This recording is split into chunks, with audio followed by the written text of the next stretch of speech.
Good morning. তো আজকে কি আমরা সবাই মিলে বাজার করেছি তোমাদের একটু শেয়ার করব। তো চলো, তুমি কি বাজার করেছো? নিমুড়া নিমুড়া নিমুড়া। আমি পালং শাক। পালং শাক। পালং শাকের মতো মানে সবজি আর হয় না, তাই তো?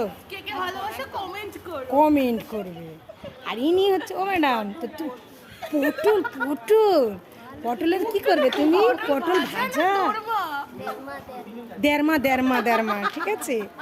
আর ইনি হচ্ছে চাটনি খাবেন, টক ডাল খাবে, টমটম ডাল, টমটম ডাল। ভর্তা খেলেও হয়, ভর্তা খেলেও দেওয়া যাবে কিন্তু, হ্যাঁ, ঝালেও আছে ঝোলেও আছে সবেতেই আছে একদম। আর এ দেখো, তা তোমার পালং শাক ঠিকঠাক করে খেয়ে আমাদের একটু পাঠিও। একদম পাঠাবো। আর আমি কি কিনেছি দেখি, এই নিমুড়া নিমুড়া নিমুড়া, এই দেখো নিমুড়া নিমুড়া নিমুড়া, নিমুড়া নিমুড়া নিমুড়া, গন্ধরাজ নিমুড়া। সেই স্মেল, তুমি ধরে দাও। না না ফেসবুকে বন্ধ করে আসছে, বন্ধ করে সেই সাইডে আসো। কিনে তুই ইয়ে দিয়েছি কেন, হাত মেরেছিস কেন? হুম। ঠিক আছে, কি দিনকাল পড়েছে, কোথায় হাত মেরেছিস ভাই?